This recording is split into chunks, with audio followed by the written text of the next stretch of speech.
मुर्गा बारिश और तूफान में। मुर्गी के हाथ से एक बच्चा निकल जाता है और तूफान से उड़ते उड़ते पानी में गिर जाता है। तो मुर्गा पानी में जाने के लिए तैयारी करता है। साला 3-4 टी-शर्ट उतार के पानी में कूदने जाता है, लेकिन तो मुर्गी आके उसे बाहर करती है। इधर बच्चा एक लकड़ी पे बैठ के पानी में बह रहा था। तभी ये सब बतख देख लेती है। फिर इसने अपना इंजन चालू किया और पानी में चली गई। मुर्गी का बच्चा झरने में गिरने ही वाला था, तभी बतख वहाँ पहुँच जाती है। नहीं। और किसी तरह इम्पॉसिबल को पॉसिबल करके झरने से निकल जाती है। घर पे चलो। बतख बच्चे को मुर्गा मुर्गी के पास ले आती है। मुन्ना है, मुन्ना मुन्ना। और बतख वहाँ से जाने लगती है। तभी मुर्गा आके बोलता है, देवा देवा देवा, मैं तो तेरे को हरामी समझता था, तो राम निकला रे। ये सब बोलने के बाद बतख को गले लगा लेती है। दोस्तों वीडियो पसंद आया तो ये वाला इमोजी कमेंट कर। कीड़ा पानी के पाइप में घुस जाता है तो बतख पाइप में फूकने लगता है, लेकिन इससे काम नहीं बना तो एक लीची तोड़ कर पाइप में डाल देता है। जिसके बाद बतख को पता चल जाता है कि कीड़ा कहाँ है। साले को छोड़ूंगा नहीं। कीड़े को डरा डरा के बाहर करने लगा। अरे खतरनाक लोग हैं। लेकिन बाहर आते ही अरे दादा रे, खत्म, बाय बाय। फिर कीड़ा बतख के आँख को खोल के देखता है। गया। तभी साला झट से आँख खोल देता है तो मेरे साथ अन्याय हुआ है। बतख पूरे गुस्से में जाता है। उठा के पटकूंगा। तो कीड़ा वहाँ से निकल लेता है। बस। लेकिन आगे मुर्गियों ने इसको घेर लिया। आज मैं मर गया भैया। रुक जा। तो कीड़े ने बाल्टी मुर्गी पे फेंक दिया। मुझे कुछ दिखाई नहीं दे रहा माँ। बतख उसको देख लेता है। फिर उसके पीछे बिना नहाए ही पड़ जाता है। तभी 2 चिड़ियों ने कीड़े को उठा लिया और दोनों आपस में झगड़ने लगते हैं। साले कुत्ते, पैसा खाया मेरा। दोनों चिड़िया लड़ने में व्यस्त हो जाता है और कीड़ा वहाँ से निकल लेता है।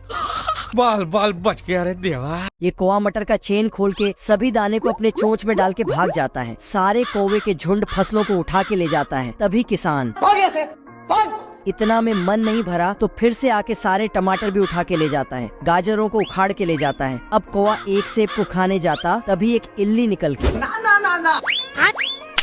जय हिंद दोस्तों। कौवा के झुंड पेड़ को ही उठा के ले जाता है। तो किसान गुस्से से सभी कौवा पे धड़ाधड़ गोली चलाने लगता है, जिससे सारे सेब इसके ऊपर गिर जाता है। साले को छोड़ूंगा नहीं। अब किसान कौवा के भागने के लिए स्केयर क्रो की नौकरी का बैनर लगा देता है। तभी 2 स्केयर क्रो वहाँ से गुजर रहा था तो दोनों स्केयर क्रो किसान से सैलरी पता करने जाते हैं। तभी ये कौवा चुपके से उनके बातें सुनने लगते हैं। किसान स्केयर क्रो को काम समझाता है तो ये अपने काम में लग जाते हैं। खराब हो जाएगा, मैं अम्मा बहन पे आ जाऊंगा मैं इनकी। तभी ये कौवा इसके सामने आके इसे ही चिढ़ा। ये मुर्गा और बतख झगड़ा करने लगता है। अब तू गया बेटा।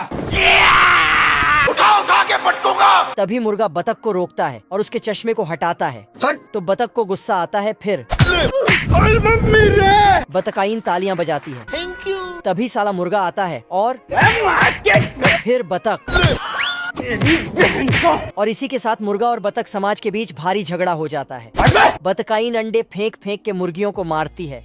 हेलो पापा। तो मुर्गी अपने बच्चे को घर के अंदर छिपा देती है। फिर सभी बतख समाज अंडे फेंकने लगता है तो सभी मुर्गी समाज भी अंडे फेंकना चालू कर देती है। काली बतख डर जाती है तो उसे अंदर बर्तन में ढक देती है।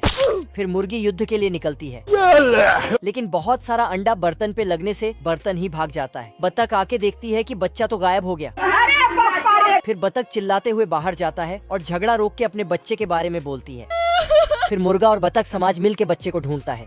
रंबा रंबा कम्बा कम्बा दुम्बा दुम्बा बुम्बा बुम्बा। बाप रे। Thank you. फिर राजा बोलता है कि इसको अकेले उस बड़े दानव के पास भेज दो। अच्छा।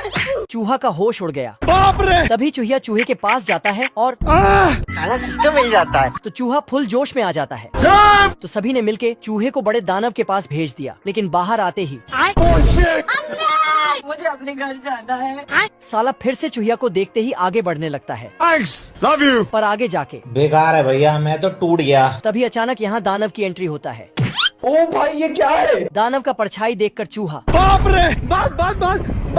बस। चूहा दानव से बचते बचते नाव में चढ़ जाता है, लेकिन नाव जाके दीवार से टकरा जाता है। तो चूहा फल के टोकरी में जाके छिप जाता है तो दानव वहीं पर आके बैठ जाता है। अरे और उसी फल को खाने लगता है। अब देख तू। दानव ने फल उठाए तो चूहा भी उठ जाता है और फल के साथ साथ चूहा भी अंदर चला जाता है। खेतों में बीज बोता है और सुई धागा से सिल देता है। कुत्ता बकरे के सिंग को ही हल बना डाला है। मुर्गियां तो खेतों में डांस करती हैं। अच्छा। इल्ली ने गड्ढा किया और चिड़ियों ने उसमें बीज डाला। मधुमक्खियां भी बीज डालते हैं और खरगोश मिट्टी ढकता है। ठीक है। यहाँ इंसान है ही नहीं। पेलिकन तालाब से पानी उठाता है और साला चिड़ियों के साथ मिलकर बारिश करवाता है। बारिश होते ही अचानक फसल बड़े बड़े हो जाते हैं और साला तुरंत उसमें मकई आ जाता है। ये टमाटर भी कुछ ही सेकंड में बड़े होके पक जाता है, बिल्कुल 5G के स्पीड जैसा। बवाल चीज है बे। बकरी आती है और मकई तोड़ के ले जाती है। खाया क्यों नहीं? 2 कालू बतख तरबूज ले जा रहा है, लेकिन अपने पेट में भरकर। खेत का पुतला उठता है और बोलता है, सिस्टम पार देंगे। मतलब धान काटने लगता है। अच्छा। अगर जिंदगी में आगे बढ़ना है तो बाज बनो, बाज भोसड़ी के लौंड गया बाज नहीं। बच्चे अपनी माँ की बातों से मोटिवेट होकर उड़ने लगते हैं, लेकिन इस साले के सुलेमानी कीड़ा था। ये बच्चा अपनी माँ से बोलता है, माँ मुझे काला क्यों बनाया? बाज उसके पिछवाड़े पे एक लात मारता है, जिससे वे बच्चा धीरे धीरे उड़ने लगता है और बाज का एक बच्चा मुर्गे को उठा लेता है और दूसरा बच्चा उसकी घरवाली को उठा लेता है और उसके अंडे भी, जिसे देखकर ये छोटा मुर्गा बोलता है, एक को फाड़ दूंगा, चीर दूंगा, अपनी बाप की औलाद हूं मैं। तीसरा बच्चा इसे भी उठा के ले जाता है और ये साला थोड़ा सा उड़ना सीखते ही लोंडियाबाजी शुरू कर देता है।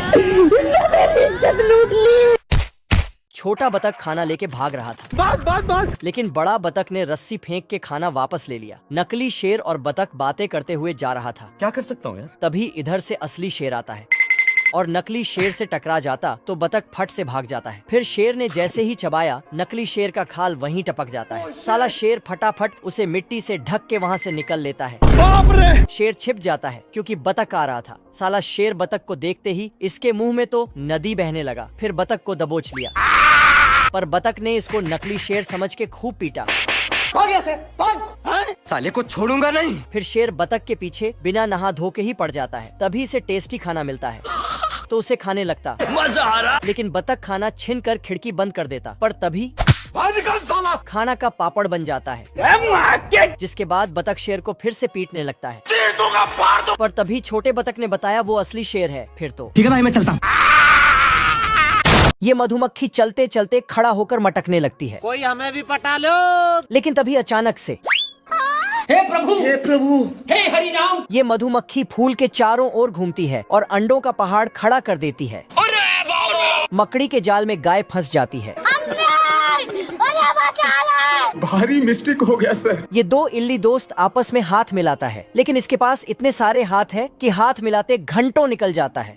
ये इल्ली मजे से जा रही थी, लेकिन इसके पीछे वाला डिब्बा कुछ ज्यादा ही फुदक रहा था। साले को छोड़ूंगा नहीं। तो ये जाती है और एक लात लगाती है। खत्म। फिर उसे छोड़कर चली जाती है, गाड़ी स्टार्ट कर। दीमक पेड़ पे चढ़कर, और फिर आगे वाले पेड़ को भी सिस्टम पार देंगे। ये साला मकड़ा नीचे आता है और एक मकड़ी को पकड़ के पढ़ाई लिखाई में ध्यान। ये बतख पेड़ पे चढ़ता है और एक अंडा उठा के भागने लगता है। तभी गिद्ध यहाँ आ जाती है तो साला ये फट से अंडा रखता और एक अंडे के अंदर बैठ जाता है। गिद्ध आता है और अंडे के ऊपर बैठ के गर्म करने लगता है, लेकिन बेचारा बतख फंस जाता है। टेम्परेचर 300 से भी पार हो जाता है। अरे दादा रे। आज मैं मर गया भैया। अंडा पहले से टूटा हुआ था, जिससे गिद्ध के बैठने के बाद और भी ज्यादा टूट जाता है। अरे नहीं भाई। तो बतख ने अंडे का छिलका उठाया और गिद्ध को समझ में नहीं आ रहा था कि ये मेरा बच्चा है या नहीं। खाओ माँ कसम। मुन्ना है, मुन्ना मुन्ना। फिर गिद्ध बतख को उड़ने बोलता है। अरे बाप रे, ये तो धोती खोल रहा है। लेकिन नीचे देखते ही इसका सिर चकरा जाता है। इधर ये बच्चा शाबाश बेटा। बतख का पूंछ पकड़ा तो ओह शिट।